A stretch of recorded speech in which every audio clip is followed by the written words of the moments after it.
कुछ दिन पहले दिल्ली में कांग्रेस हेडक्वार्टर्स का इनॉग्रेशन हुआ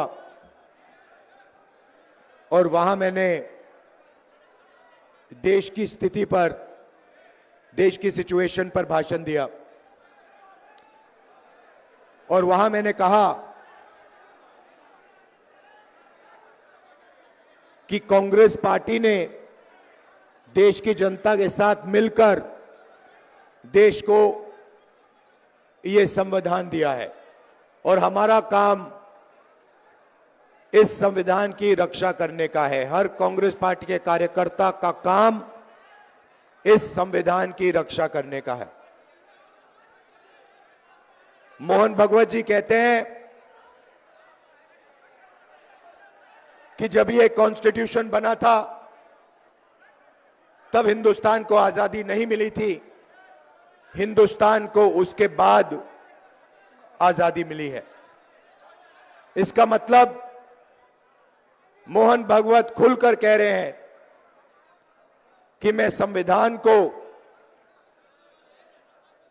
एक्सेप्ट नहीं करता हूं और मैं संविधान के खिलाफ हूं, क्योंकि अगर वो आजादी को मानने के लिए तैयार नहीं है तो इसका मतलब है कि वो संविधान को नहीं मानते हैं। और कोने कोने में बीजेपी आरएसएस के लोग संविधान को खत्म करने में लगे हैं, हिंदुस्तान की गरीब जनता को कुचलने में लगे हुए हैं। देश का पूरा धन 20-25 अरबपतियों के हाथ जा रहा है। बिहार को देश की लेबर फैक्ट्री बना दी है। आप मेहनत करते हो, आप काम करते हो, आप जीएसटी देते हो, आप अपना खून पसीना देते हो और पूरा का पूरा धन, पूरा का पूरा फायदा 20-25 अरबपतियों के हाथ नरेंद्र मोदी कर देता है। संविधान की रक्षा सिर्फ कांग्रेस पार्टी का कार्यकर्ता कर सकता है। और मैं आपको एक और बात बोलना चाहता हूं कि यह विचारधारा की लड़ाई है और दो विचारधाराओं के बीच में लड़ाई है, यह भूलिए मत।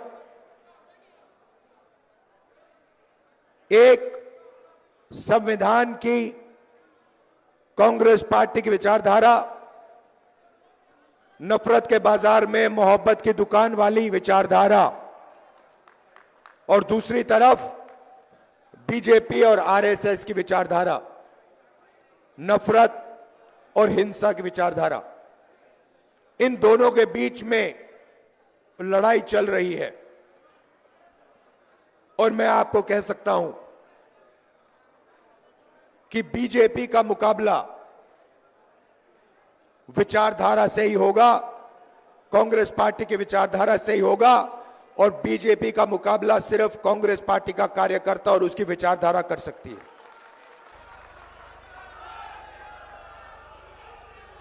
मैंने अपने भाषण में महाराष्ट्र के बारे में बोला। इलेक्शन कमीशन से हम आंकड़े चाहते हैं। महाराष्ट्र में लोकसभा में और विधानसभा में 1 करोड़ वोटर का फर्क है। 1 करोड़ लोगों ने विधानसभा में वोट दिया और लोकसभा में वोट नहीं दिया था। हम जानना चाहते हैं, इलेक्शन कमीशन से जानना चाहते हैं कौन लोग हैं, और हमने इलेक्शन कमीशन से कहा है कि आप हमें लोकसभा की महाराष्ट्र की वोटर लिस्ट दीजिए और विधानसभा की वोटर लिस्ट दीजिए, और इलेक्शन कमीशन हमें वोटर लिस्ट देने को तैयार नहीं है। यह देश के सामने सच्चाई है। अगला चुनाव बिहार में है और यहां पे यह क्रांतिकारी प्रदेश है। देश में जब भी बदलाव आता है यहां बिहार से आता है, आप लोग करवाते हो। और इसीलिए कांग्रेस पार्टी को, इंडिया गठबंधन को एक साथ मिलकर बिहार में बीजेपी और आरएसएस को हराना है। यह विचारधारा की लड़ाई है। आप सबको तैयार हो जाना चाहिए। आप बब्बर शेर हो कांग्रेस पार्टी के, बब्बर शेर हो, टाइगर हो, आप तैयार हो जाओ। बीजेपी और आरएसएस की विचारधारा को बिहार में हमें हराना है। इंडिया गठबंधन के साथ खड़े होकर बिहार में हम इसको हराएंगे।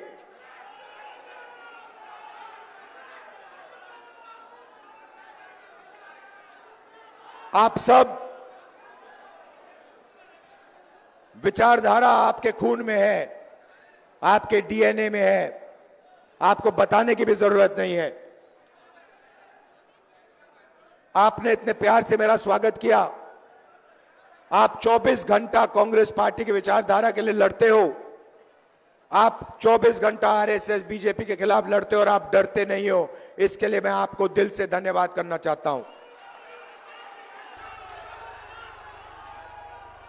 बिहार पेपर लीक का सेंटर हो गया है। यहां पे पूरा शिक्षा का सिस्टम पूरा का पूरा बिक गया है। बिहार में युवाओं को रोजगार नहीं मिल सकता। बिहार में महंगाई बढ़ती जा रही है। गरीब लोग कुचले जा रहे हैं। इन लोगों के लिए कांग्रेस पार्टी को लड़ना है। किसानों के लिए, मजदूरों के लिए, गरीब लोगों के लिए, पिछड़ा वर्ग, दलित, इन लोगों के लिए लड़ना है। माइनॉरिटीज के लिए, सबके लिए लड़ना है। और यहां बीजेपी की विचारधारा को हराना है और कॉन्स्टिट्यूशन, संविधान की विचारधारा को जिताना है। आप सबका बहुत बहुत धन्यवाद, दिल से धन्यवाद। नमस्कार, जय हिंद।